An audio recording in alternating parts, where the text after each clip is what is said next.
Cup, we find our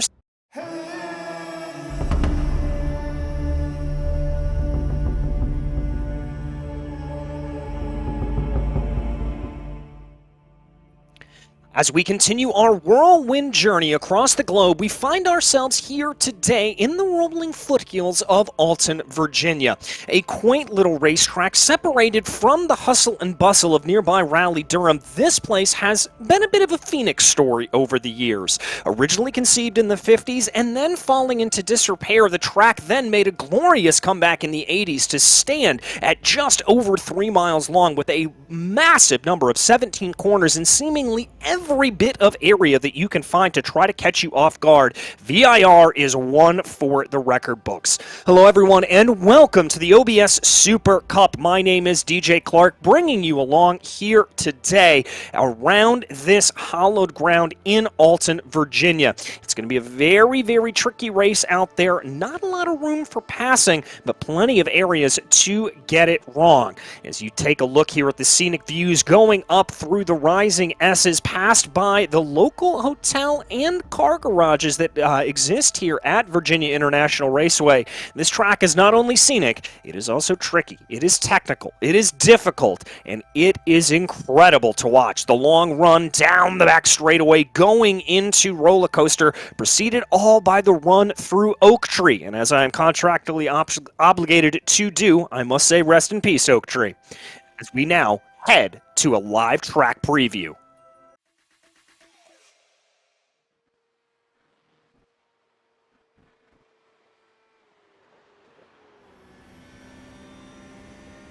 Welcome to VIR and welcome to Virginia. We're here heading down the front straight in preparation for round 3 of the OBS Super Cup. Hard on the brakes and down into second gear from that super fast and bendy front straight here at Virginia. Then on the power, it's easy to lose the rear. And now coming into the next braking zone, you have to be super light on the brakes.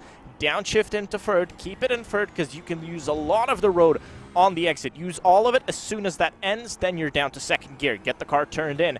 Upshift, short shift to third to get the rear stable, and then on power, lift off a little bit, and then back on full power using every single inch of those curbs. Now, a little bit of time to relax until the fastest cornering part of the circuit. Flat out through and up the S's you go, and then a slight lift in these Porsche Cup cars to get it turned into the right. Then, right after the hill, big brake down into fourth gear. Then early on power, using the curb on the exit, and now a super difficult braking zone. You're going uphill, but you have to turn all the way down into second gear, and then on power as early as you can, because now it's super important, because you've got the longest straight on the circuit, the back straight here at Virginia International Raceway, and heading down that long straight. It's quite up and down, this straight is, but this is going to be the best opportunity for the drivers to make moves down straights. And now into a super difficult braking zone again, turning left as you brake, and then you start turning right as you brake from 6th down to 2nd, and then on power as early as you can. Control the rear because it's going to want to step out, and now a very difficult braking zone because you have to be so light on the brakes from 4th down to 3rd. Get the car turned into that compression, and then on full power. Be careful not to dip your wheels in the grass on the exit there. And that's a lap of the wonderful Virginia International Raceway.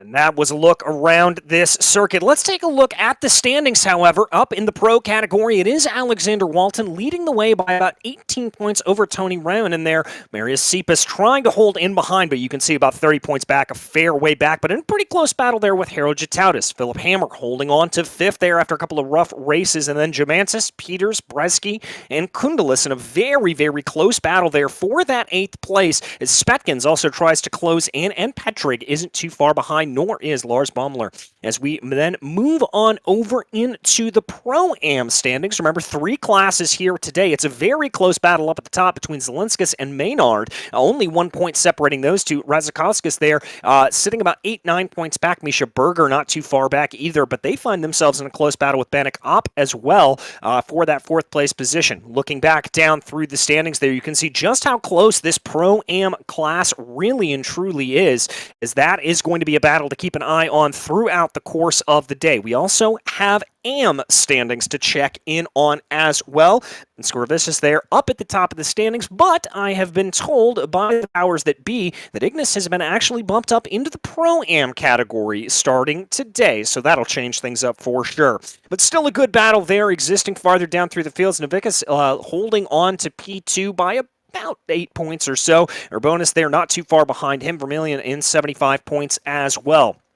So we'll keep an eye on those standings throughout the day, but as we take a look at the action that is happening out on track right now, it is time for qualifying, which will set the field here for our series of heat races, remember, and we will have those heat races, which will be 3 laps apiece. Not a lot of time to be able to get things together, not a lot of time to be able to hold on to everything as they work their way through the field, and with overtaking opportunities certainly coming at a premium here today at Virginia International Raceway, we'll have to see what these drivers are able to do. I have a sneaking suspicion that qualifying is going to be very, very important here today. We watch right now Jataudis working his way around, coming down into Oak Tree. Very, very crucial to get a good launch off of that corner as it leads you onto the long, long back straightaway here, sometimes called Madison Avenue.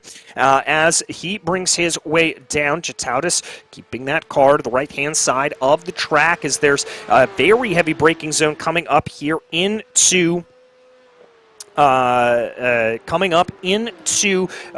roller coaster. As there we take a look as well at Alexander Walton. A little bit surprising to see Walton farther back down in the field. Only 25th here at this point, so Walton's going to have to certainly try to push his way up ahead. As we said before, it's going to be very, very difficult to get overtakes here done today, so it's going to be all down to that track position as Walton's going to cross over the line right now, and that's a little bit more like it. Walton finds himself up into first place. Jataudis going to be holding in there behind Philip Hammer in third, Tim Bretsky in fourth, and Jordy Spetkins in fifth. And so that will be the top 5 here today with only about 2 minutes left to go in qualifying, and lap time sitting at about 1 minute and 45 seconds. Ooh, a little bit of a spin there for Urbanus. That's going to be that car losing it coming down through NASCAR Bend.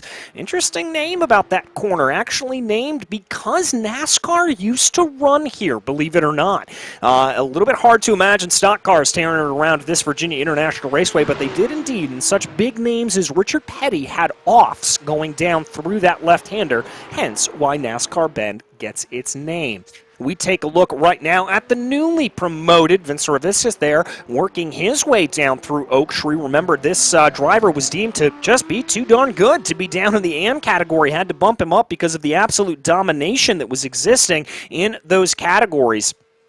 As he works his way down Madison Avenue right now, this is going to be an important part during the race, I have to think, as it's one of the few overtaking opportunities that you are going to get. Here is Corey Lazarus in the 185, currently your highest-placed Pro-Am driver, going to have a little bit of a gap between himself and Jordy Spetkins in P6, and so that will be enough breathing room, but I think crucially what he's going to be very happy about is having that breathing room in between himself and Chrysitis there as well. Speak of the devil, there's Chrysitis across the line, and Chrysitis is going to jump his way up into P4 with the time of 1:47.415. A good run there for Tadas. That'll be a very, very healthy one. Jordy Spetkin's going to jump his way up into P6. I see Rizika moving their way around. Lars Baumler and Jomantis also putting in some pretty good times.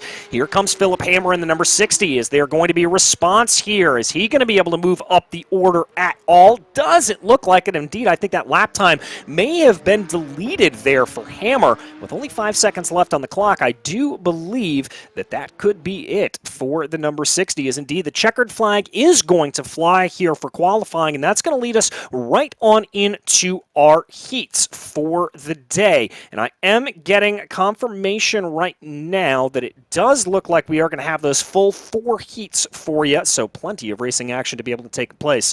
As we take a look at the standings here for heat race number 1, moving everything on over, getting everything put together. Here are your drivers. It's going to be Alexander Walton leading the way in pole position. Tim Bresky, then Jamantis, Petrig, then Servicius, Rakowskis,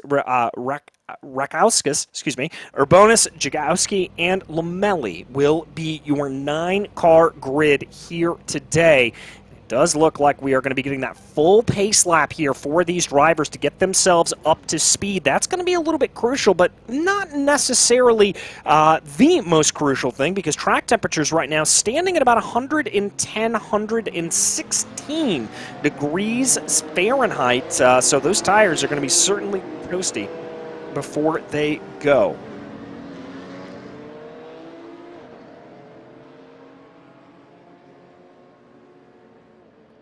Everyone working their way around right now. Just getting those tires up to temperature as they go. Hearing behind the scenes that there's some talk going on. We'll let you know exactly what that is when we hear it. But as of right now, these drivers are fully focused on the task at hand as they work their way around and on through. Going through NASCAR Bend, then into left hook. You can occasionally see an attempt at an overtake into that area every once in a while, but it's not necessarily recommended. And then you definitely don't want to be going side by side here up through the Snake or through the Rising S's towards South Bend. Very, very tricky and quick sequence of corners that absolutely fly at you. As there we take a look at some of the beautiful trees that surround this circuit. It really and truly is a just spectacular facility. As we said before, garages on site there that you can see, as well as a hotel for everybody around. So always something interesting to be able to hold on to for drivers of any kind. And if you're looking to come on out to Virginia International Raceway, I cannot recommend it enough. It is certainly worth the trip out to Alton, Virginia. Right now, all right, we're hearing that there are, we're having some technical difficulties behind the scenes, so we may be a little bit delayed in bringing you this first heat race start as things go. We will let you know, though, exactly what's going to come up here and anything that will happen for these drivers. As we said, having a little bit of technical issues behind the scenes and hearing that we may have to restart the server to get everything set to go. So if that happens, we'll probably take a step away for a minute, get everything up and going, and then we'll rejoin you back with all of the action. But like I said, just waiting for confirmation on that of exactly how long that will be to be able to get everything to tick over. As we are anticipating here that this first heat race will not be getting underway. We are anticipating that it will be ostensibly red flagged here on the simulator, and we will be getting into the correct setup for everything for all of these drivers. But let's take a little bit and talk a little bit about Virginia International Raceway and just really how tricky this course is. You know, it comes in at 17 corners, but the truth of the matter is you've got a lot of corners that have turn 8, 8A, 8B, 8C. It seemingly is a never-ending ribbon of twisting tarmac around this area, around this acreage here at VIR. Really and truly tests the mettle of the drivers. It is very, very difficult to get a clean lap around here, and that's going to be the biggest concern, I think, for a lot of these drivers, is getting that clean lap and just keeping all four tires on the black stuff. That is going to be what is the biggest issue for these drivers here today. You're probably going to see quite a bit of drivers off track, quite a bit of drivers having some problems as they go. And certainly that area that we look at right now, South Bend, the wicked left-hander coming up the hill out of the Rising S's, one of the more difficult corners on this circuit, as you've got to kind of dab the brakes a little bit to get it on right, to be able to make everything work. As we continue to take some look at the scenic shots here, again, having some technical issues. We hope to be back with you here in just short order, that we will be able to bring you the racing action here today for the OBS Super Cup. As we get everything set here. Drivers are out on track, you can see right there, but as we said, some technical issues here, cutting things a little bit short, and so that is going to scupper us here for this first heat race, or so it seems. Still waiting for a little bit more confirmation behind the scenes on exactly what is happening. But You know, for these drivers, I think the big question of the day is who's going to be able to take that fight to Alexander Walton. This may not be the circuit to be able to take a fight to him. As we said, qualifying so very crucial around here, and with Walton being able to secure pole position, that may allow for that number 17 to be able to hold on to that spot and not really let it go at any point of the race. You know, you look back to Bresky, you look back to Hammer. Are they going to be able to challenge? Well, they're going to have a very, very difficult time trying to be able to get a challenge up and get a way to be able to get themselves around Walton, especially if Walton is able to keep the speeds through the first and second sector of this lap. Really and truly, the only overtaking opportunities that we see here are going down into Roller Coaster and going down into Horseshoe, and neither of those areas are what I would necessarily call a prime overtaking opportunity. They're very, very difficult to get right, very, very difficult to try to be able to play.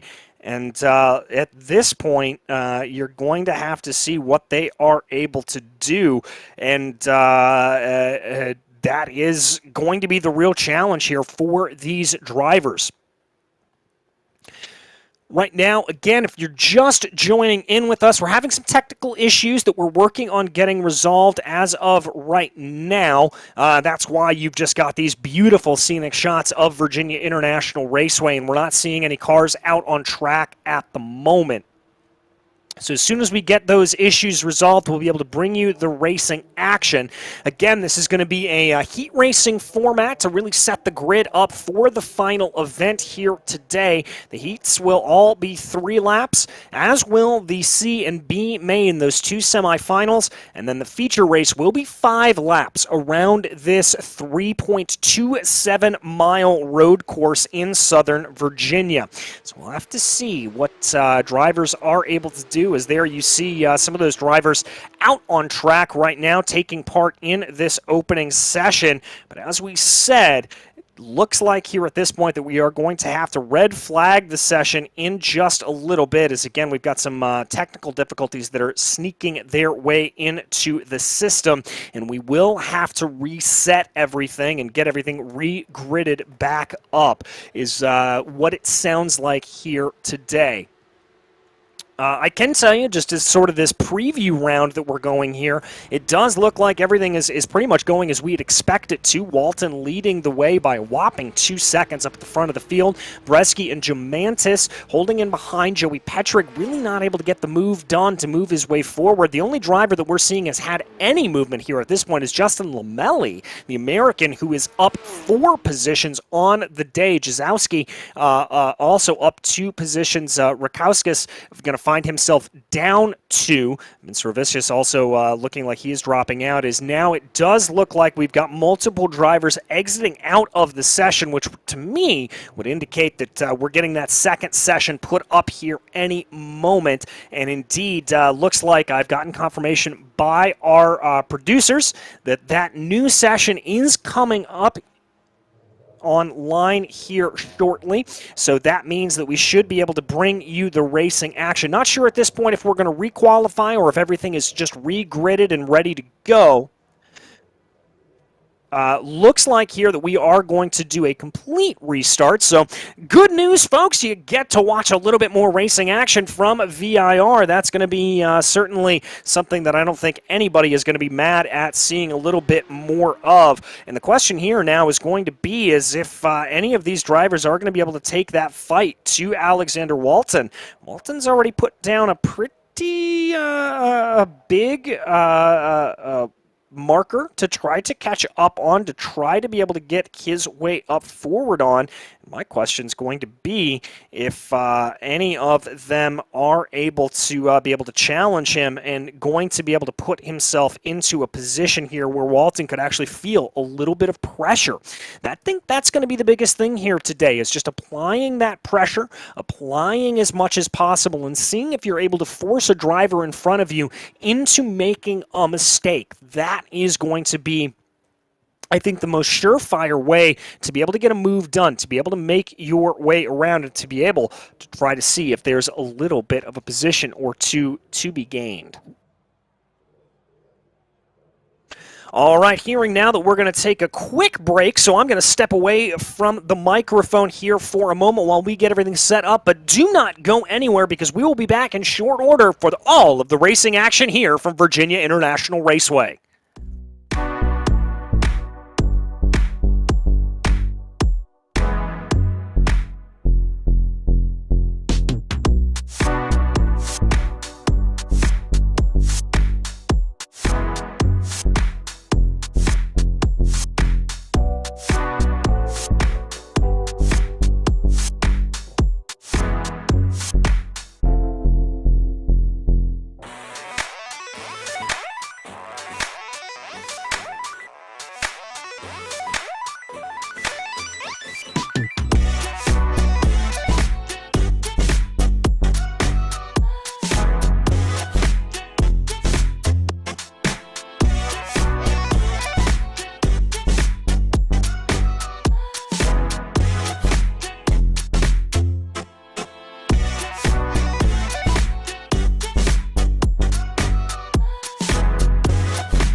Welcome back to the OBS Super Cup live from the virtual Virginia International Raceway. As you can tell, drivers are back out on circuit, and we've got all of our technical issues resolved. Well, only about 3 minutes remaining here in practice, and I'm hearing from our producers that we will have a complete qualifying session to re-grid everything.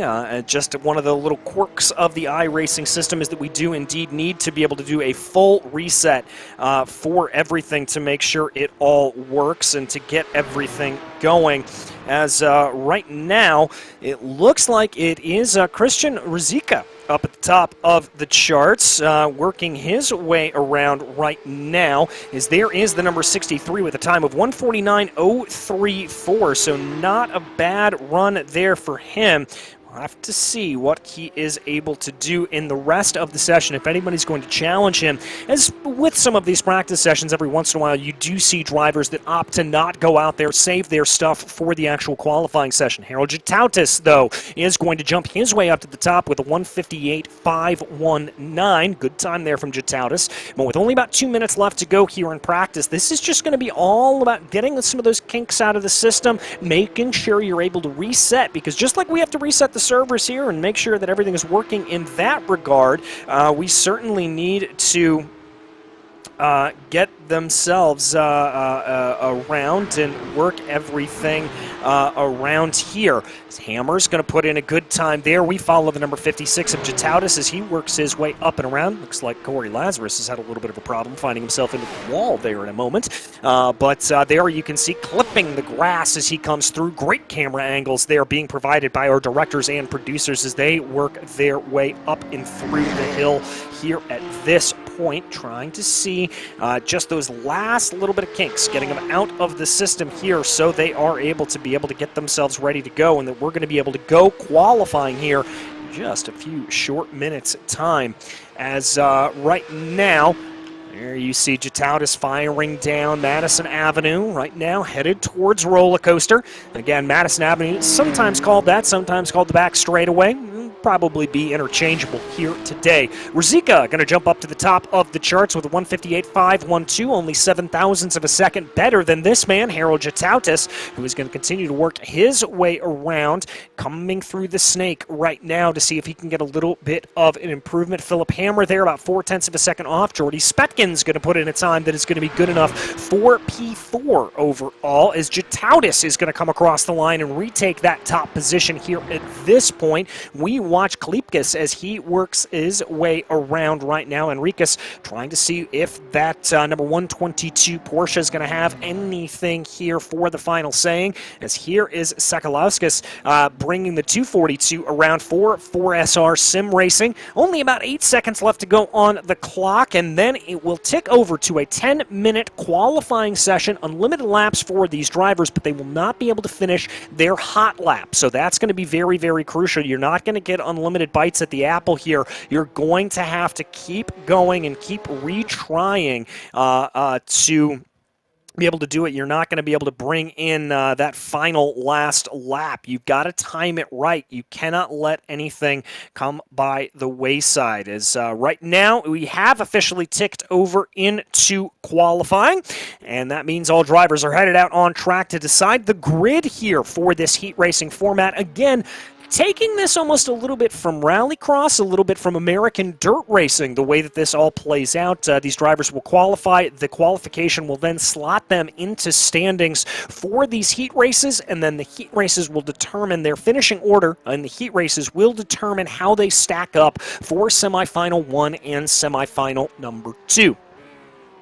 So the number 17 of Alexander Walton, certainly the car with the target on his back, works his way down through NASCAR bend and left hook. We saw a little bit of a preview from Walton earlier when he was able to go out on track and compete a little bit in that first canceled heat race. And Walton certainly set down a high bar, about 2 seconds of a gap at the end of 3 laps. Certainly plenty of speed there in that number 17. And again, we have to look at some of the other drivers around him to see if there's going to be a challenge or if there won't be. And we could see Walton skip off into the distance and take another very, very strong victory. About a minute and a half done here in qualifying. Still about 8.5 minutes on the clock. We watch in a nice little split screen there as the 169 of Krasaitis is going to work his way down Madison Avenue, bringing the car around, doing a little bit of weaving there. It has to be said, I wouldn't have thought you needed to get all of that temperature into the tires, as track temperature right now still stands at a very, very hot 116 degrees Fahrenheit. Ambient temperature is only about 75 degrees Fahrenheit. So a pretty big disparity there, but considering we are on May 15th here, virtual standard time, not altogether surprised that we're seeing that track temperature so very toasty. So the number 60 of Philip Hammer comes out of Hogpen right now down the front straightaway, and will start his first flying lap here. Philip Hammer, one of those drivers that is going to be hoping to try to close down on Walton up ahead of him. We'll have to see if he's going to be able to make that charge or if that's going to fall to naught, as it has done several other times over the course of this year. This has not been easy sailing for Hammer or anybody indeed that wants to take the challenge to Alexander Walton. That is the big target on the rest of the field here. Hammer, though, going to bring the car down through left hook. Now coming through turn 4 and 5 as he makes his way into the snake. There he goes, pretty much flat out here, but you still got to ride the curbs exactly right. We saw a couple of drivers early here in the practice session getting those curbs a little bit wrong, and that sent them on a one-way ticket into the barrier, so you've got to be careful about that. Hammer, though, no such problem there. He's going to bring his way up into South Bend. We now take a ride on board Cositis as that car is going to be headed on to the back straightaway here past the support pits. Yes, those are actually used as a pit lane facility here if multiple series are involved in the weekend. Stadas just bringing the car around. This is really the first time on the course of the lap that you as a driver have a chance to breathe. Little bit of a wiggle there coming into roller coaster. You can see just how careful you've got to be on the curbing around this circuit. It will certainly throw you for a loop if you are not ready for it. The 169 navigates Hogpen right now, comes down through turn 17, and going to bring that car on to the front stretch. Let's see what the 169 has as Jatautis is going to look like, be the first driver to put a time up onto the board, and that is initially taken away there. Chrysaitis is going to jump his way up into the top spot right now over Jamantis. Rizika going to come into P2. Jamantis holds on to P3. Benjamin DePepe will be in P4 as more times continue to come on the board. Tim Bradsky now up to the top of the charts ahead of Chrysaitis. Nicholas Maynard will hold on to P3. That top time, a 148.405 here as they go. Philip Hammer on a big back-off lap there, was about 5 seconds off of the pace. Tomas Urbonis is going to find himself up into P17 with 151.193. From what we've seen, if you're able to get down into those 148s, that's going to be the operative time. That is going to be the time that you really want to be trying to set down here at this point, as we continue to watch the other drivers working their way around, trying to see if there's going to be any speed to be brought out of the cars. Sander Vermillion looks like he's had a little bit of an off, as is Darius Rakazauskas, both of them having a little bit of a problem. Pretty small gaps, though, from second place on back, it looks like, but Bresky up with a massive gap of 0.4 of a second up at the front of the field. That is a very impressive run there for him as we focus in on one of our AM drivers, indeed our leading AM driver in the form of Sander Vermillion in that number 291 machine. That is your leading AM driver. The Pro-Ams fully mixed up with the AMs here at this point, it looks like, as they've got plenty of speed to be able to have. Harold Jatautis, though, going to come across the line. Jatautis finds himself a little bit farther back down in the order. Let's see if he's able to regain some of that good time here on his second flying lap. Jatautis crosses over the line, and true to form, Heraldus is going to find himself up into the top spot with a 147.893. I think that's the first time we've seen anybody in this session tickle down into the 147s. Chrysaitis not able to respond there, only able to do a 148, as now there he comes up to the top of the charts. Alexander Walton with a 147.381. Jatautis is going to hold on to P2. No, he's not. Philip Hammer is now going to hold on to P2 with a time of 147.775. About 0.5 of a second off, though, of Alexander Walton. That's got to be a little bit of an unnerving thing to see there if you are one of these drivers out on track, that Walton continues to have such a large advantage. Christian Rizika looks like he's had a little bit of a problem. He finds himself into the outside barriers. That's not going to be the way he wants to get things done. Let's take a look, though, at Philip Hammer here, as we said, currently second in class right now and second overall. Farther back down in P22, this is Jazowski, who I believe is now the highest ranked of those amateur drivers, although finds himself a good ways back from Petrovicius there in the number 143. That's a Pro-Am entry, about 0.8 of a second off, but still a pretty large margin nonetheless. Nicholas Maynard is going to have his qualifying scuppered as he finds himself into the outside of South Bend. We continue to ride on board Jazowski right now. Let's see if Nicholas is going to have any response here as the number 215 crosses over the line. That's going to be an improvement of a 149.989, but not enough to get him up anywhere on the charts. Philip Hammer, though, going to bring the car down through roller coaster right now. Hammer, who is a wonderful all-around driver here on iRacing, known particularly well for his strength in the skippies. He is quite adept at being able to drive those cars, but Hammer right now trying to compete here in these Porsche 992 Cup cars. The 60 crosses over the line here, waiting for the time to officially come in. It'll be an improvement, but not enough to get him onto the top of the charts. That's still going to be Walton holding on to it here at this point.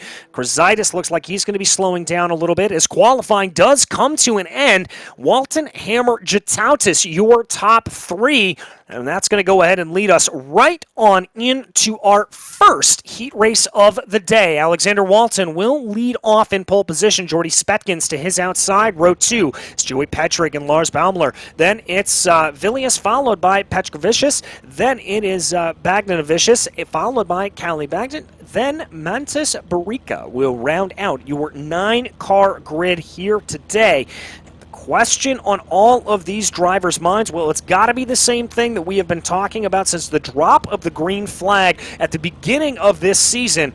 And that question is, who can take the fight to the number 17 of Alexander Walton? That car has been unstoppable. That car has been unbeatable all year long.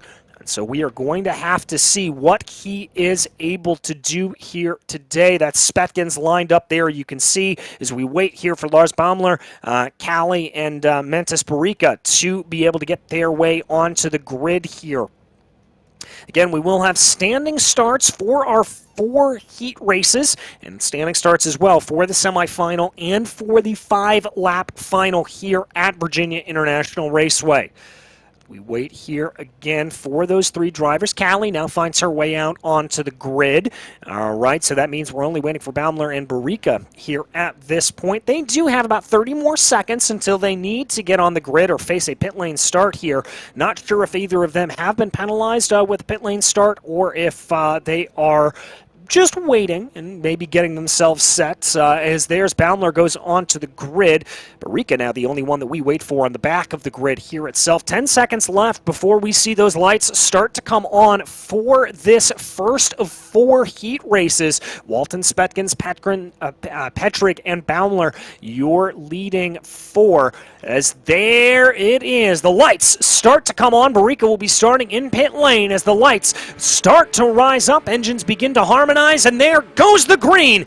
Good getaway there for Walton. Spetkins and Baumler are going to get a little bit joined up there in the back. I think that was Joey Petrig trying to make a little bit of something out of nothing there. Spetkins going to get held in as they're almost going to be 3 wide going back down into turn 2 as we take a look here, trying to find a little bit of breathing room. Talk about a great start there for Lars Baumler. That's going to be up 2 positions. Petrig had the door shut on him. He's going to find himself back down, but now that's going to be Spetkins and Villius going at it right there. Spetkins trying to hold off to that inside. Spetkins already down 2 spots. He tried to make a little bit of a move to the outside off of the drop of the green flag, and that did not play itself out. We take a look, though, here at the battle for P2 as Alexander Walton starts to scamper away at the front of the field. Lars Baumler and Joey Petrig here in second and third, very close to one another, only about 0.2 of a second off as they go. That white and orange number 47 in front, knows that he's not going to have to give up any ground here at the moment. Remember, coming up through this first sector of the track, very difficult to get a pass done,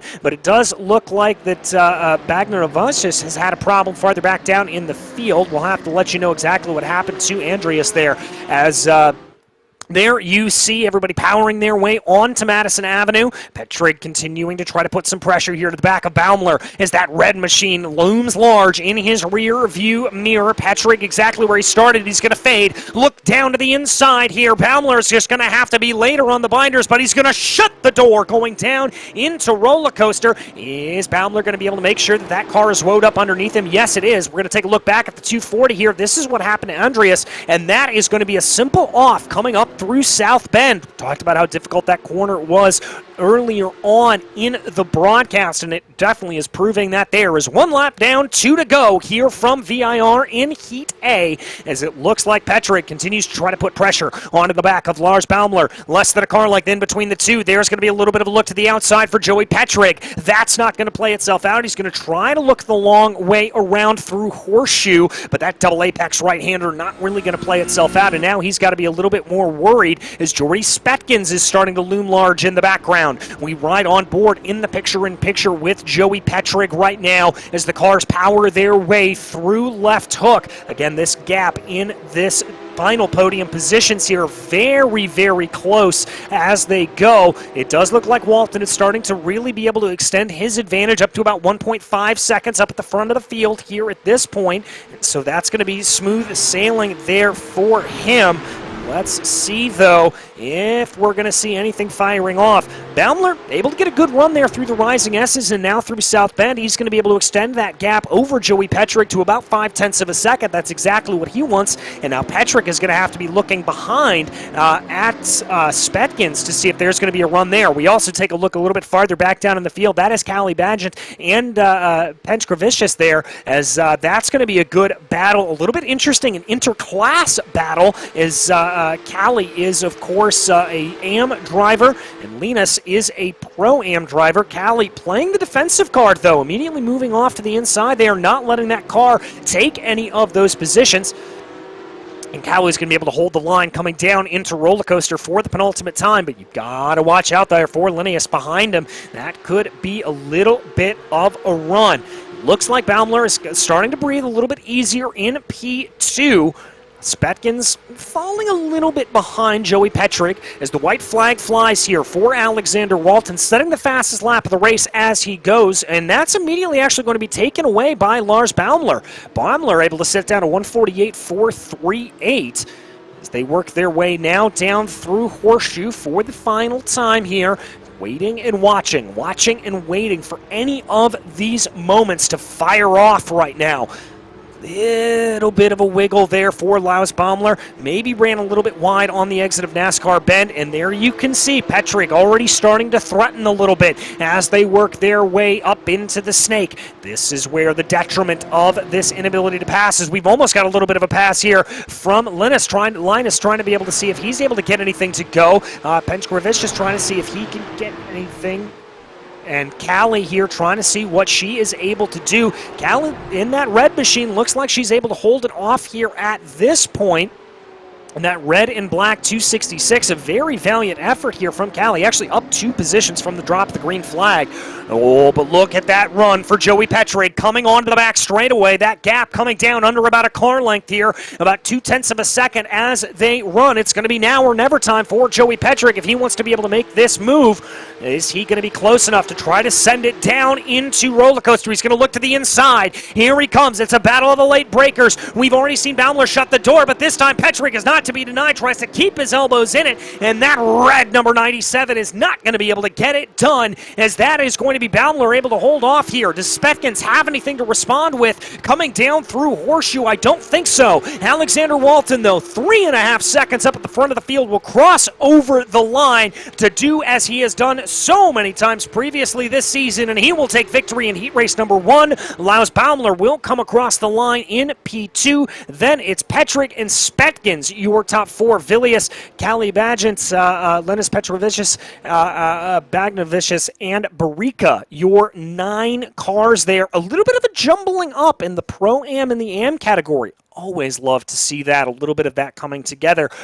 But just as quickly as you please, that's going to bring us right on into heat race number 2. That's right, folks. These races fly that quickly at you. So we are into heat B here. Philip Hammer going to be lining up in pole position with Corey Lazarus to his outside. Then it's Christian Ruzicka, Nicholas Maynard, Edgaris Razanauskas, Nicholas Jazowski, Thomas Urbonis. Then it will be BOP and Stepanoviscus there, rounding out your 9-car field here today. Still waiting on Philip Hammer and OP to be able to come their way on into the grid here at this point, as there you see your pole sitter up to the top, taking his rightful position. Gotta be wondering here if he's going to be able to pull as big of a gap as we saw get pulled there by some of the other drivers, particularly Alexander Walton. Let's see, as the lights are ready to come up here and the engines are ready to start harmonizing, as there go the 3 lights, 4, 5, and there goes the green. Good getaway there for Hammer. Terrible getaway there for Corey Lazarus. He is going to find himself dropping well down through the order. Lazarus all the way down into 8th place with a terrible getaway from that 185. Oh, the 129 there of Razanauskas gets it all wrong, and it's absolute carnage coming through Horseshoe. I see 3, 4 cars off. Nicholas Maynard and Jazowski are able to get through it cleanly, but it looks like Lazarus, Stepanoviscus, Ruzicka, Urbonis, and Razanauskas all getting into problems there, as that was an absolute kerfluffle coming down into that first corner, and it separated out our field to a pretty large degree. And I'll tell you who was the absolute beneficiary of all of that. That is Philip Hammer, who was long gone and clear by the time any of that came through. Hammer now has a 5-second gap on the rest of the field. Nicholas Maynard up 2 positions, is going to hold on to P2, but he makes a little bit of a mistake. I think that's a slowdown penalty for Menard that he may have picked up. I saw him cutting the course a little bit, coming down through left hook, and I wonder if he was able to pick that up there, as now Jazowski's going to move his way up into P2, and now we are going to find OP up in there as we take a look back at all of the carnage. You could really see those drivers absolutely with nowhere to go. As we focus in here now on the battle, working its way onto the back straightaway, the 215 of Jazowski. That is an AM-class driver, folks. That is an AM-class driver in the position as they continue to try to work their way on through. As there we see, trying to take a little bit of a look there as Nicholas Maynard trying to make a move on that teal and white number 112 machine, and that could slow them down a little bit. Those cars want to try to catch up to Jazowski, who now holds on to about an 0.8 of a second advantage up in P3, but they're going to have to fight for it here a little bit, I think, because I do not think that number 171 of Nicholas Maynard is going anywhere quietly. 1 lap down, 2 laps to go here in Heat B, as drivers fly their way down the main straightaway, not seeing any moves coming down into Horseshoe here at this moment. 185 of Corey Lazarus stalking behind the 112 here, who in turn is stalking behind Jazowski. This battle for P2, the best battle out on track here at this moment.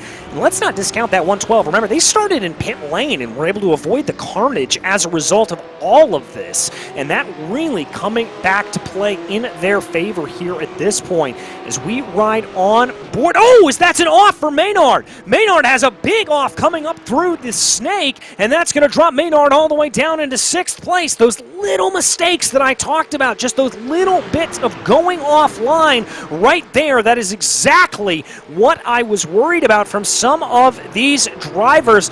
My goodness gracious. We said this track was going to be able to catch you out a little bit, and it looks like it's doing just that here at this point. But the 215 right now of Jazowski under pressure from Corey Lazarus. The gap, 0.2 of a second as they go. We're going to take another look here at what happened to Nicholas Maynard. I think just a little bit too much speed coming down into the right-hander of turn 4B, and that was enough to be able to send him around. But we're now side by side between Lazarus and Jazowski. That's going to be Lazarus to the outside. What will be the outside braking zone here for Roller Coaster, and able to get the move done before it even comes to the braking zone. Corey Lazarus moved that car back up into P3. Remember, still down 1 position. Corey qualified 2nd, but had a terrible start to this race. And now it really looks like there that the 171 of Nicholas Maynard in a lot of trouble, finding himself down in 6th place. This is going to be the battle for the final position in the race. This is for P8 with Stepkanovicius and Razanowskis there, the 911 and the 129. This is a battle between AM and Pro-Am drivers. There you can see them on your screen as they come across the line to take the white flag. The 911 holding to the outside line. Big move to the inside here for Razanowskis, and that is going to be moved done and dusted for the number 129 as easy as you please. He's able to make that work going down into the horseshoe. Oh, big moment there for Stepkanovicius behind. That was almost a slip and slide there from the 911. Very lucky boy that he was able to hold on to that. Andreas, very, very fortunate that that was not a bigger incident. But let's give a little bit of love up here to the leader of the race. That is Philip Hammer, whopping 8.8 seconds here at this point. We're also going to do a little bit of split screen here right now as Jazowski and Ruzicka are going to be locked in a little bit of a battle coming up through South Bend. Your leader, though, up at the front of the field, doing a very, very good job just keeping everything together here at this point. And it's got to be said, that's exactly what he needs to do. No little errors, no little mistakes, just keeping everything on the straight and narrow as Hammer comes through roller coaster. We take a flick back here to check out Jazowski side by side right now between Lazarus and the 112 as it looks like Lazarus is going to be able to get a move down into the inside. No, that's the 112 sweeping around the outside trying to make it work, but he's going to go off. The 112 has blown the corner, and that is him off into the grass, and that is going to be that teal and white machine desperately dirt tracking, trying to get their way back on it, as Philip Hammer, though, will come across the line to take victory here in Heat B.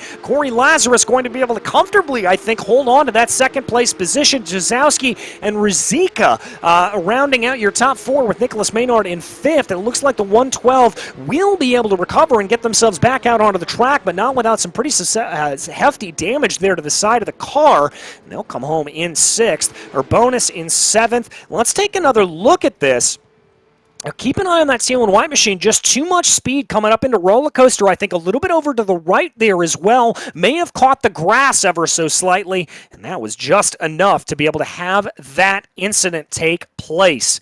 As now we move our way into Heat C. We are halfway done with our heat races, and it's going to be Heraldus Jatautis leading the way here in heat race number 3. Kleepkes to his outside. Then it's Germantis and Vince Gravicius. Remember, promoted up into that Pro-Am category with Zelinskis and Vermillion behind them as the lights begin to come on. And here goes the green. We are racing again here in VIR. Not the best getaway there for Kleepkes. He's going to find himself bogged down, and Germantis is able to get a great pass done. A little bit of side-by-side there in the back between Vince Gravicius and Vermillion as they're going to have some battles coming down into the corner. Vince Gravicius with a very late move going down into horseshoe. That's actually going to push the 112 of Kleepkes down the order. More contact as he gets into the side of Vermillion there, and both of them find themselves plummeting down through the order. Here's a little bit of an attack from the 119 of Vince Gravicius right now, trying to be able to see if that can play anything out. That's not going to play, as now the 119 will follow in behind Zelinskis. Contact there, though, between Zelinskis and him. Zelinskis is off track,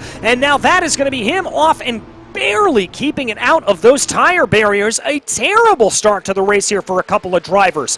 As we take a look back at exactly what happened, you can see there Germantis being very, very aggressive. Excuse me, that was Vince Gravicius there being very, very aggressive down into the corner. That number 66 is trying to be able to hold everything out. As now the 56 of Jatautis is going to be able to hold on to the lead here by about 1.2 seconds. That is the number 291 up one position. That's Sander Vermillion. Now here is that side-by-side coming down into, coming out of left hook. Little bit of net code there, it has to be said. There was some daylight in between those two cars, but contact made nonetheless, and both of them finding themselves in real trouble as they both found their way off track. And trust me, I know from experience, that is no way to get around Virginia International Raceway. The ice around here, or the grass around here, is absolutely icy, and it will catch you out at any possible moment. But right now, we focus in on the 172. That is Justin Lamelli trying to hold off in a little bit of an attack here from Sander Vermillion. As up at the front of the field, Jatautis may not have this all his own way. Lap 1 in the books, working on lap number 2, but Jomantis starting to close the gap down a little bit. It's down to about 0.8 of a second, call it 0.9 of a second as they work their way through Horseshoe right now. Trying to see if, we've had contact farther back in the field. Lamelli and Vermillion getting into one another, and that's going to send both of them off. As we take a look at the replay, this is going down into Horseshoe. The 291 there of Vermillion, just a little bit too late on the binders, making contact and spinning the both of them off. That is going to be a very, very tough look, I have to think, as now we focus back on another good little battle here. This is Justin Lamelli, Zelinskis, and Vanzavicius, as they now fight their way around. This is the battle for 5th place right now. Lamelli in that red and white machine leading the way through the snake here at this point. Good pressure being applied from behind by Zelinskis as he tries to be able to see if he can elicit a mistake here out of the number 172. A little bit of a look to the outside coming up through the rising S's. A little bit of a look this way, a little bit of a look that way. Just trying to figure it out a little bit more. Trying to see if he's going to be able to get anything to play here, but it looks like at the moment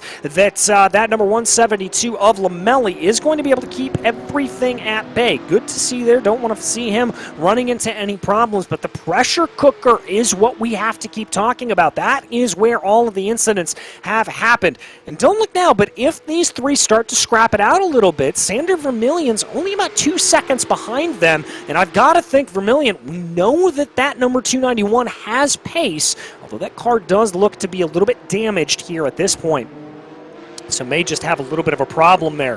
Lamelli, though, coming down through roller coaster, trying to see if he's able to get anything. Little bit of a wide run there for him, and that's going to open up a little bit of a door here for Zelinskis. White flag is in the air, and Zelinskis isn't waiting around. Down to the inside as they come across the start-finish line here at this point. I think Zelinskis is going to have this move done. No, he's not, as they're still going to be side-by-side coming down into the braking zone for Horseshoe. I thought Zelinskis was going to have that played out, but he is going to be later on the binders, and that'll move the number 181 up into 5th place for the moment. Let's see if he's able to hold on to that line as much as possible, and that is Vanzavicius trying to see if he's able to close in as well. Another good little battle here up the front of the field. This is Jatautis, 0.5 of a second in between himself and the number 71 of Jomantis here as they run up into South Bend right now.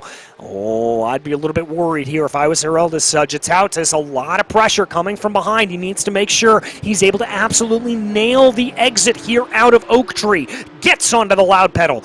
Gets onto the back straightaway. The draft now coming into play here as they run with Jomantis and Jatautis trying to see who's going to have the speed, who's going to be able to have the advantage. How are they going to be able to take this? It doesn't look like Jomantis here at this point is really going to have enough of a run to get anything to go, and indeed as they break down into roller coaster for the final time in this heat race, it looks like there that Jatautis is going to be able to hold on for the moment, as indeed he will come across the line. Jomantis trying to put in a little bit pressure from behind, trying to get it the last little bits of slipstream here as they come down to the checkered flag. Is it going to be Jomantis? No! Heraldus Jatautis will hold on to take victory here in Heat C. Jomantis with the fastest lap of the race will come home in P2.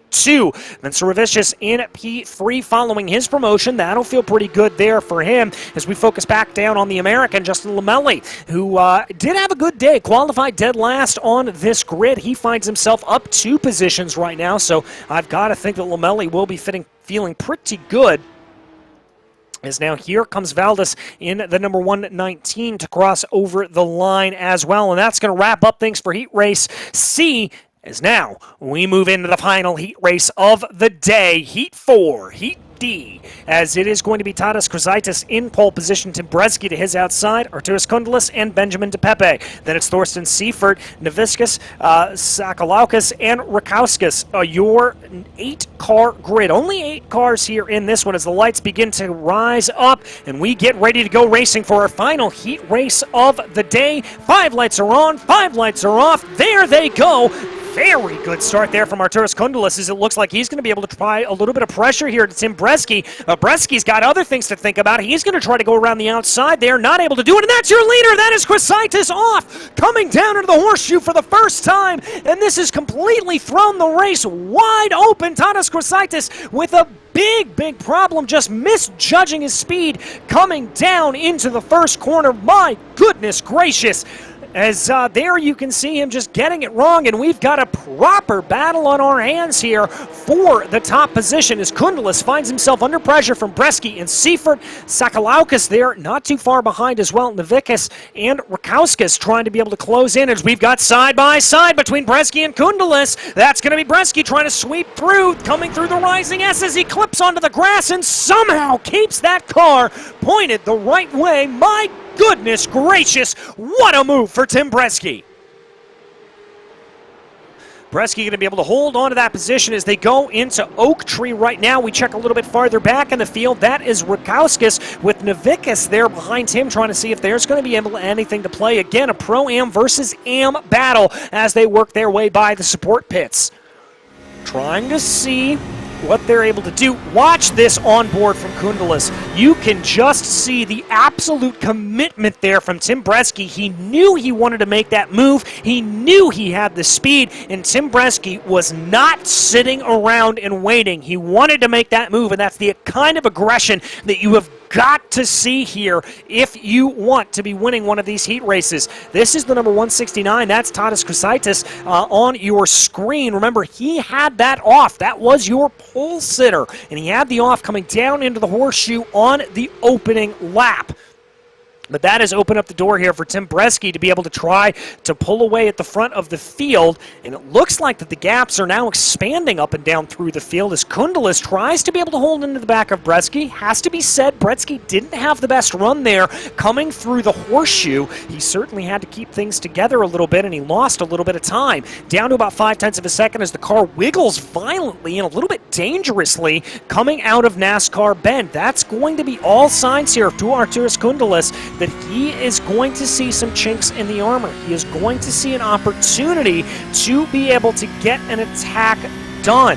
Well, the question is, will he be able to make it work? As we take a little bit of a side-by-side view here at this point, seeing what was happening, and that's the replay of the start there again. Chrysaitis and DePepe that had that off. We take back a full screen view there of the battle with Arturas Kundalis and Tim Bresky. Bresky trying to be able to keep his way ahead. 0.6 of a second, 6.5 of a second the gap as they work their way onto Madison Avenue for the penultimate time. Farther back down in the field, the 237 here of Navikas going to be working his way now through Oak Tree. May it rest in peace with Chrysaitis, your former pole sitter. Getting a lot of speed here and getting a great run out of Oak Tree. He's going to be able to put some pressure here to the back of the number 237. The M-Class driver is certainly not going to be in the position necessarily that I think he would like to be in. He's going to try to see if he can get anything to go. Better on the binders, it has to be said, coming up the roller coaster, but not quite enough to close it down. As right now, we continue to see everybody working their way through the corners. That battle just playing out a little bit more. Ooh, good run there for Chrysaitis coming out of Hogpen. Immediately going to give him the run to have a look down to the inside as they cross over the start-finish line to take the white flag. The 169 of Tadas Chrysaitis looking to put himself into good position here, trying to outbrake Navikas going down into the corner, and he does it again! He locks it up coming down into the first corner, and Tadas Chrysaitis, for the second time in just as many laps, finds himself off into the outside of turn one. But that's going to be of no concern here to this man as we take a look at the picture-in-picture here on board. Chrysaitis just outbraked himself for the second time, coming down into the corner. Absolute heartbreak there. Tim Bresky going to be the one, though, who is looking ahead and looking to the second semifinal, as if he is able to keep all four tires on the black stuff here at this point, dare I say, he will find himself into position to be able to claim a front row start in that second semifinal. That's exactly what he wants. He wants to be able to get that position as he works his way down Madison Avenue right now. 9.5 tenths of a second between himself and Arturas Kundalis as they go now down into roller coaster for the final time in Heat D. Tim Bresky driving it around, bringing it around through the corners, coming down through Ogpen right now. It looks like it's going to be smooth sailing for the number 13 as the gap expands up to 1.2 seconds, and he indeed will charge to the line to take victory ahead of Kundalis and Thorsten Seifert, as there are your 1, 2, and 3 in this heat. Sakalaukis going to come across the line a little bit later. There you see the 176, Benjamin DePepe, having a little bit of a rough run down one position. The 137 of Rakazauskas up, DePepe down one position. Rakazauskas going to come across the line, as is Naviscus, and the driver who I have to say probably had the roughest day out of anybody that we've seen there. Tadas Krasaitis going to be very, very happy to see the end of this heat race. Hopefully be able to take a little bit of time here in the semifinals to get himself regathered back up, because that was not the run here that I think he would like to have. As we now bring our way into semifinal number 1, going to be Alexander Walton in pole position. Jatautis, Baumler, Jamantis, Petrig, Vinceroviscus, Spetkins, Kleepkis, Vilius, Zelenskis, Kali Badgent, Justin Lamelli, Linus Petroviscus, Vanskanaviscus, Bagnavicius, Vermilion, and Barika.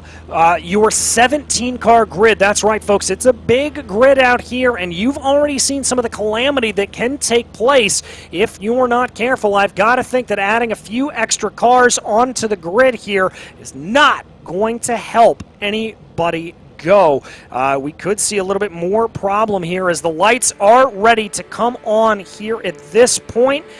Here we go. 5 lights are on, 5 lights are off, and there we go, racing for semifinal number 1. Clean getaway from Walton, Jatautis, and Baumler up at the front of the field. And there's a little bit of jockeying there. Baumler trying to think about a move around to the outside on the number 56 of Jatautis, but Jatautis is going to cover off that line quite well. Alexander Walton gets a good getaway. A little bit of side-by-side there, farther back in the field between Kali Badgent and Kleepkis as they try to jockey their way for position. Kali already up one position there in that number 266. Looks like everyone's able to handle NASCAR bend together and well. A little bit of side-by-side further back down in the field, but the top 5 here relatively well. Alexander Walton already out to a 7/10 of a second, 8/10 of a second advantage. Count him out. He is gone like a home run off of the bat of Babe Ruth. There he goes. Jatautis, though, having to look a little bit behind as Baumler closes in. There you see Walton navigating his way up through the rising S's. This is the back of the leading train with the number 123 of Vacaris Vilius. Kleepkis trying to close in behind. We've got a big off in the back. I think Kali Badgent and Petrovicius both involved in that, and those two are going to be off. Jordy Spetkins and Vince Goravicius also going to have a problem. Oh, contact there, and that's what's going to send both of them off. Must be said, a little bit of an overeager move coming up and into Oak Tree, or up and into South Bend there. But we watch right now as this gap continues to close. This is Vilius with Kleepkis not too far behind. Enriquez trying to be able to make the move, looking to the outside here as they go. Is he going to be able to make that play into roller coaster? No, he is not. He's going to gather his thoughts back up here. We flick a little farther up in the field at Erigis Germantis right now, who's under pressure from Joey Petrig. We've seen what Petrig can do. We know what that red number 7 he has the ability to do. Remember, gained a couple of great positions there in his heat race. Is now he's going to get a nice benefit of the draft coming down the front straightaway, and they are going to complete lap number 1, working on lap 2 of 3 here from Virginia International Raceway. Here comes a pass farther back down in the field. Spetkins trying to work on Petrovicius, seeing if he can make that work. Petrovicius with the crossover. Spetkins gets it done. That was pretty there for him to be able to make that move. Very, very nice for Jordy Spetkins to be able to do that. Excuse me, that was Harris Kleepkis able to make that move. Excuse me, your commentator getting very confused at the number of cars we've got out here. We've just got so much action out on the track. That is Joey Petrick that we watch right now closing in behind Jamantis, as this is going to be what I would argue is the leading train here in this field, as they try to be able to see if there was anything to be had, gaining their way around, gaining their way through. We're going to take another look at the side-by-side, coming down into the corner. That was the number 7 of Spetkins, trying to make that work over the 145 of Petka Vicious, seeing if he could make it work, and some good side-by-side there, it has to be said, coming out and into NASCAR Bend. We choke back in on live pictures. That's the number 111 machine, as they try to be able to see if they can do that. That's Mantis Barica working this way, working that way on the back of Bagnavicius, trying to see if he's going to be able to get a run here on the M-Class driver, is the 111 right now. Looking, no, and there's going to be a little bit of a defense there from the 240 as they come down into the corner. That silver Porsche absolutely shutting the door on Barica, not letting him by whatsoever, and they're going to stay in single file order as your leaders come onto the start-finish straightaway here for the final time under green flag conditions. 111 continuing to look, as here we've got a little bit more side-by-side. This is the 150. This is Vince Gravicius and Callie. Oh, getting into it once again. Callie making contact there with the number 150, as now we watch the 111 of Barica working this way, working that way, trying to find anything on Andreas, and there finally down to the inside of Horseshoe, the 111 able to make the move stick, but there you see down to the inside. That was back to Vicious, and that was contact there between the two. That's going to put him farther down in the order, as now Jordy Spetkins is going to be trying to have that position. We take a look on board the number 240 to see what happened in that incident. There you see the attempt at the crossover, goes down to the inside. I've got to say, the 111 didn't give a whole lot of space there. I'm not the biggest fan of that, seeing him run like that, but we will have to see.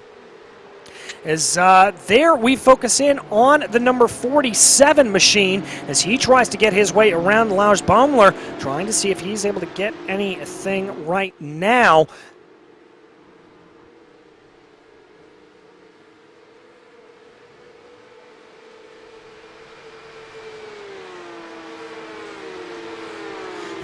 And there you areas of the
So sorry about that, folks. A little bit of technical difficulties on my end there, but as you can see, we are back in the action. Here is a big coming together down into the first corner there. The 176 thrown off as we watch right now Arturas Kundelis working his way around behind. He's got to be careful there about that as he almost had a little bit of an off. Tim Bresky going to be trying to put pressure in from behind him here at this point as they charge their way up into Oak Tree. The number 13 working his way around right now. Bresky putting pressure to the back of Kundelis. Hammer trying to jump away at the front of the field. And let's not count out Lazarus there in that number 185, stalking in behind as they try to be able to see what they can do and try to see if they are able to have any fun here as they come down into Oak Tree. And try to be able to see if there's a pass, not into Oak Tree, into Roller Coaster. Trying to see if he's able to get a pass off here. It's not going to play itself out. So the number 13 has to hold in line behind Kundelis. We're going to take a look back a little farther in the field. This is the 911. This is Stepka Vicious coming up through South Bend. Oh, and a big off there, and that's not Thorsten Seifert in front of him. I think that's Jazowski, who may have had a little bit of an issue there as well. And oh, there he goes again, having more and more problems. The 911's day going from bad to worse, as there he's finally able to get his way back around and pointed the right way. As here we take a look a little bit farther back down in the field, Nicholas Maynard trying to hold off an attack here from Krzaitis and Sakalaukis, as that's going to be contact. And farther back down in the field, the 169 of Krzaitis finds himself in a little bit of trouble, and he now finds himself pointed the right way, finally coming down through Horseshoe. We focus back in on the battle for P2 as we're going to take a look at the replay here. As you can see all of these ping-ponging off of each other going down the main straightaway. This had disaster written all over it in about 12 different languages coming down into the braking zone. You can see the 242, just a little bit too much speed down into the corner, and there is the contact with the 169 of Krzaitis. But we've got to keep our eyes focused here on the battle between Arturas Kundelis and Tim Bresky. Bresky putting all kinds of pressure to the back of that lime green number 92 machine here for second place in semifinal number 2. And just as promised, Corey Lazarus not too far behind either. He is definitely keeping up the pressure there from that Pro-Am entry, trying to see what he is able to do as there they come rising up the hill, trying to see if he's going to get anything to run. Let's wait and see. Here's the side-by-side, and that's going to be the 13 of Tim Bresky, able to send it in deep coming into Roller Coaster, and the 13 gets it to work. But does Kundelis have a little bit of a response here? He thought about a move coming outside of Roller Coaster. That could just open up the door here for Lazarus if Lazarus plays his cards right, but it doesn't look like he's going to be able to get it. We're side by side, farther back down in the field here between Stepka Vicious and Seifert, as Seifert is going to be on the inside. That's going to be the number 911 to the outside as they break down into Roller Coaster, and it looks like Thorsten Seifert's going to be able to gain that position back. As here we check back in on the battle up for P2 right now. Ooh, no, we're going to jump back here for the battle with Edgaris in the number 129 machine, trying to make a move on Krzaitis, or trying to make a move rather on Urbonis. Urbonis is going to get outbraked going down into the corner. Is that number 129 going to be able to wow it up in time? No, he's not. Nice little defensive crossover move there from Urbonis. A brilliant, brilliant cut. And look at this. Now Thorsten Seifert getting all kinds of interesting, Krzaitis getting all kinds of interested in this, is that was Urbonis having a little bit of an off. Can Krzaitis be able to take the advantage here? Oh my goodness, and we're side by side up between Lazarus and Kundelis coming up through the rising S's, and a little bit of an aggressive move there from Lazarus is going to force Kundelis to get off of the gas, and that's going to demote him back down into fourth place. A very aggressive piece, and there goes Kundelis off. He got the braking wrong coming up through South Bend, and he is off and into the grass.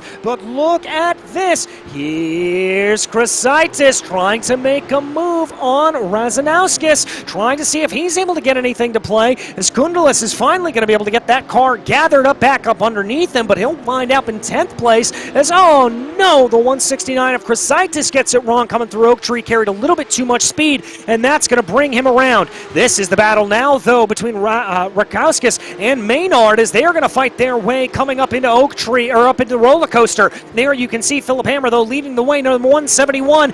Maynard going to be able to hold it out for now? Is it going to be able to stick? I see smoke in front of him. That is going to be, I believe, OP having a little bit of an issue, but Hammer going to be able to take victory here in semifinal 2. Then it's going to be Bresky, Lazarus, Rizika, DePepe, OP, Maynard, and Rakazowskis.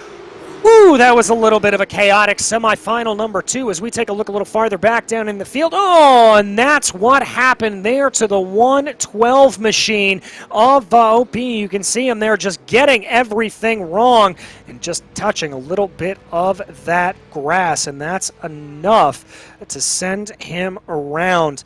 And that is unfortunately going to be a bit of a scuffle there on his scuff there on his finishing record. But folks, you know what this means. The second heat races, or the heat races are done. The second semifinal is done. That means it is time for the final event here from Virginia International Raceway. That's right, 5 laps to decide who will take it all here from VIR. It's going to be a good run here, I have to think. A little bit longer that these drivers are going to have to worry about. But again, with only 5 laps, I severely doubt that we're going to have to be worrying a whole lot about any tire wear. This is going to be pretty much a straight dogfight out to the finish here to see if any of these drivers are going to be able to make this work. And we've seen the speed. We've seen the ability of the rest of this field. And now it's time to put all of them loose together here on this Alton, Virginia circuit. As there you can see the final car finishing there from semifinal number 2. They'll cross over the line here at this point. And that's going to bring us right on in to our final event, our feature event for tonight.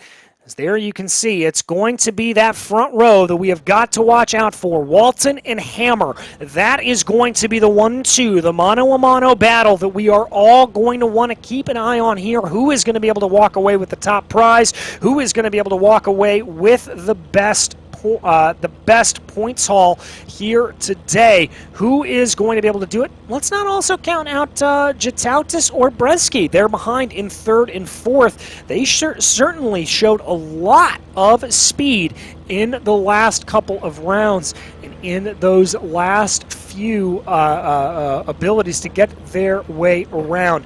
There's Philip Hammer, though. Does he have an answer for Walton?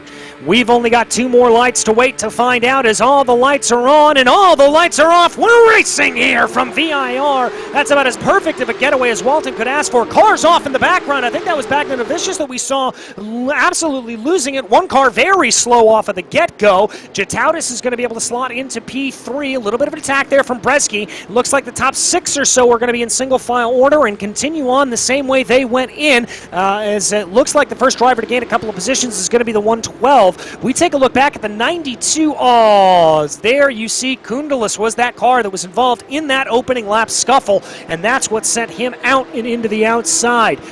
Is now he is more than likely going to have to regather everything back up. But there is Walton, 0.5 of a second up at the front of the field here at this point as they try to hold themselves in, and we try to see which of these drivers are going to be able to close in as the number 17 pushes his way on through here at this point, trying to see if he is going to be able to get a run. We check in on the 181 of Zelenskis here. Noviskis with a little bit of pressure from behind. They're losing a lot of time. Ooh, little bit of a look there from Jordy Spetkins trying to make that work coming up the rising S's as your leaders head on to Madison Avenue for the first time. The 57 of Haildis Jatautis going to be running there. We take a look back on the replay here of Spetkins, who it has to be says Jordy just got absolutely pinched down to the inside there, really nowhere to go, and that threw him off as they are the 56 under a lot of pressure. That's Haildis Jatautis, Tim Bresky trying to be able to put the screws to him there to maybe wrestle away a podium position from the number 56. We'll have to see if he's able to do it. They're letting a little bit of a gap grow between Walton and Philip Hammer, though. They don't want to let that gap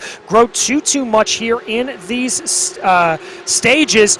We watch the 56 pulling out here. Bresky keeping that pressure from behind. A little bit of a defensive line for the 56 as they cross over the start-finish line, trying to see what it is as we take another look back at the start here from the overhead view. Seeing Jordy Spetkins, they are just absolutely pinched down to the inside, and the absolute calamity that took place as there was an offensive move for Tim Bresky, but Jutautis able to find it off there. And they've got to be careful. That is Bresky's teammate, Lars Baumler, who is right there behind him, the number 47. He could maybe be able to take a move or an opportunity here if it presents itself. It hasn't seen one take place yet, but we will have to see just what they are able to do as they go.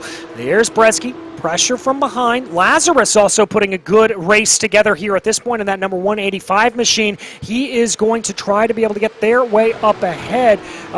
Here they go, though, coming up the rising S's. We take another look back at the start and all the chaos that we saw.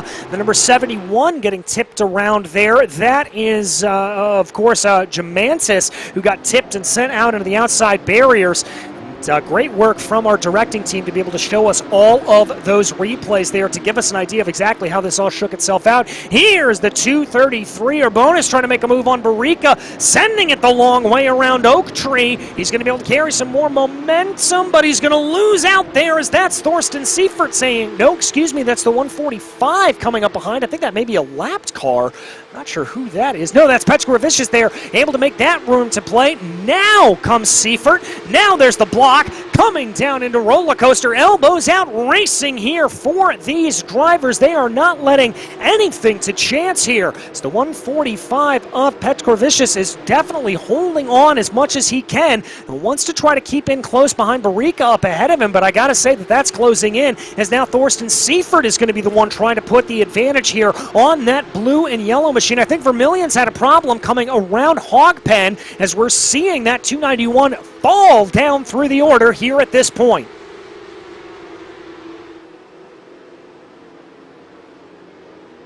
Straight lines coming down into Horseshoe. As we take a little bit farther up, Jordy Spetkins, we've already documented how tough of a race it's been here for him, as this is what has happened there to that 291. Just a little bit too much speed coming through Hogpen, kicking off into the outside, and the 291 goes off for a long dirt track excursion there that was more than difficult to try to gather up back up underneath them. Certainly got a feel there for them on that. As right now, we keep our eyes focused. This is Lars Baumler. Tim Bresky up ahead, Lazarus behind, trying to close in here as they go. The number 47 machine holding off here as they're about halfway done with this race. Big late move there from the 112 machine. That was actually going to be contact there with Corey Lazarus.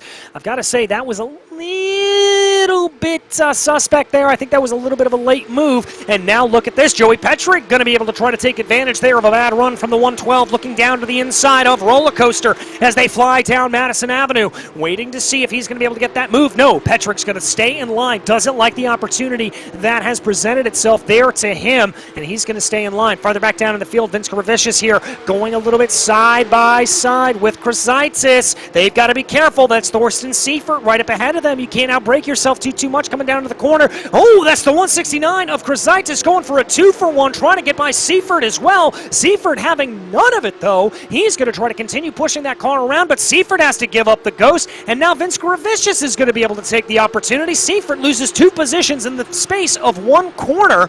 Or bonus here now under a little bit of pressure, as this is going to be the 112 now under pressure here from Joey Petrig with 2 laps to go from VIR. Let's see what they are able to do. Here they come now down through through the corners. This is the 145. This is a split-screen live perspective here as the 145 tries to make a little bit of a move. Petrovicius trying to see if he's able to get anything to play. I don't think it is. Oh, Joey Petrick with a very good launch there coming through the snake, but he wasn't able to hold it together. He's going to have to stay in line and keep behind the 112 for the moment. But there you can see that long train of cars running behind the cars there. That is her bonus. A little bit of the cork in the bottle, keeping everybody contained behind them. Is he going to be able to do anything here? We've seen some good running from him over the course of the day. 97 though Joey Petrig trying to get that advantage coming out of Oak Tree. Petrig, a very experienced driver here. He knows exactly where he wants to make his move, but he knows at this point the time is running out. He's only got 2 more chances to fly by down into roller coaster here at this point. Looks like the 71 and that split screen of Juventus trying to be able to find a way by, but here comes Petrig. He's going to think about it. He's going to look. He's not going to go for it into roller coaster. Wants to wait another day there for that move. I don't know if he's going to get another opportunity, though. That's the problem. Let's see what he can do as they continue to fly their way around. Waiting to see as the white flag is in the air for Walton. Big contact there for the 233.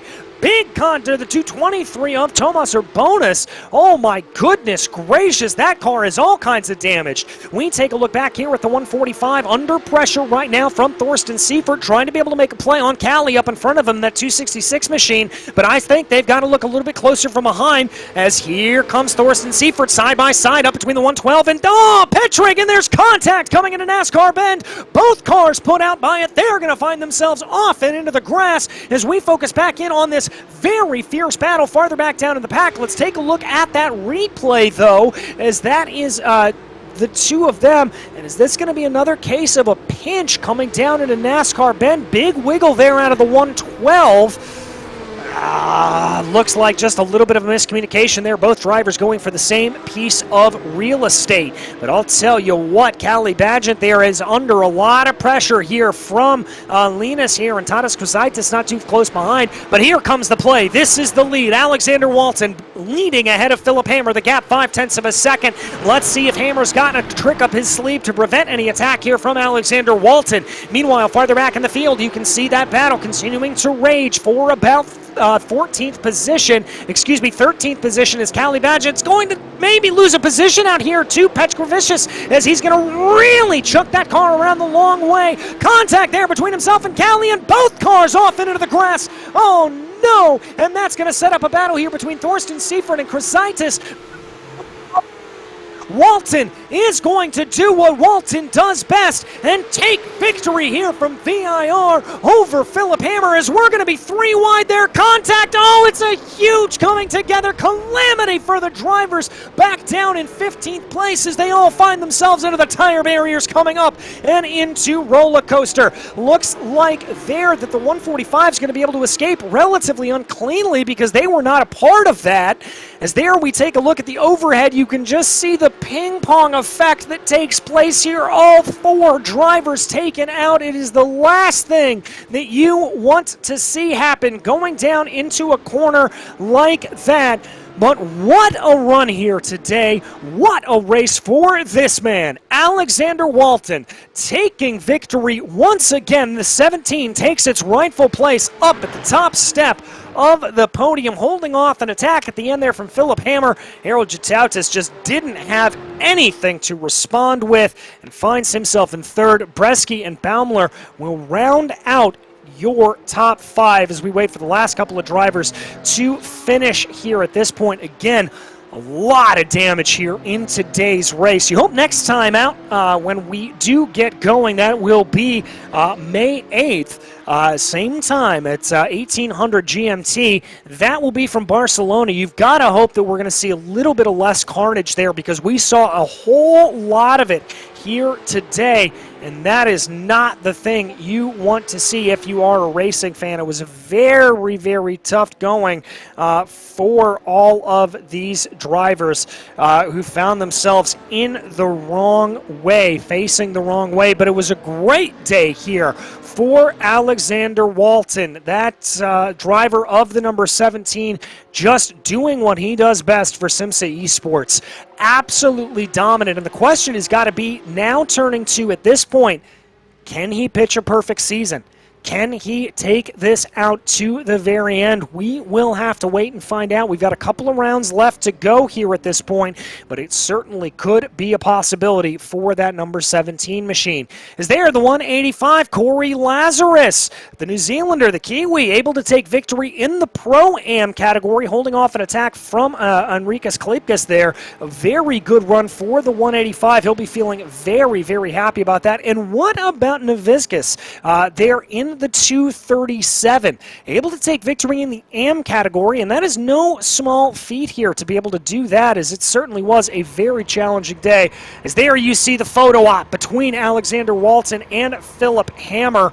Absolutely spectacular to be able to see that there from them. Some great competitiveness between the two of them as they pose for pictures across the start-finish line, and they look to be very, very happy. Again, I teased it a little bit earlier, but you certainly will be able to see more of OBS racing action here in just a little bit on the channel as we go racing for Barcelona next time out on May 8th, as they're your leader in, your victor rather, in that Pro-Am category. Corey Lazarus in the 185 going to bring his car across the start-finish line. I think he's going to pose for some photos there with your winners of Walton and Hammer up at the front of the field. Your final finishing order here from VIR: Walton, Hammer, Jatautis, Bresky, Baumler. Your top five at the podium in the Pro-Am category was Lazarus, Kleepkus, and Maynard, with Bannock up there in P9. Jordy Spetkins having a pretty rough race to round out your top 10. Naviscus there in P12, your victor in the AM category. And there you can see the rest of them as we continue to work our way down. Joey Petrig also having a pretty rough day out there as things ran. Not what Joey wanted to have happen, I can guarantee you of that. There we run down through the very final order, and you can see those drivers that really had a rough day out there. Thomas, hate to see that for Callie Badgent there as well. She was having a very, very good-looking day, and then just scuppered by a little bit of contact that certainly sent things around. A couple of drivers there obviously finishing a few laps down, including Seifert, Krasitis, DePepe, Rizika, Kundalis, and Stepkanovicius there, rounding out your 34-car grid here today from Virginia. Well, folks, we apologize for a little bit of the technical issues that we had, but I'll tell you what, we've got some interviews waiting for you. And first and foremost, Alexander Walton, our victor yet again on the day. Alexander, heat race and the semifinal looked like they were pretty smooth sailing for you, but Hammer definitely kept you on your toes there in that final. Yeah, he definitely did. I was fully on the limit. But well, in the end, it worked out fine.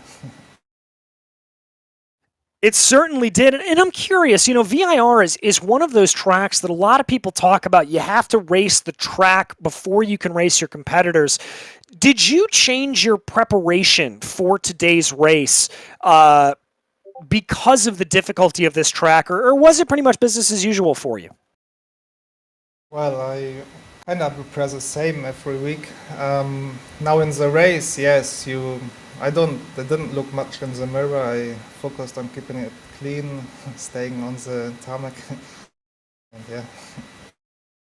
Well, you did a great job with it. How do you think you're going to fare when we head out to Barcelona next time?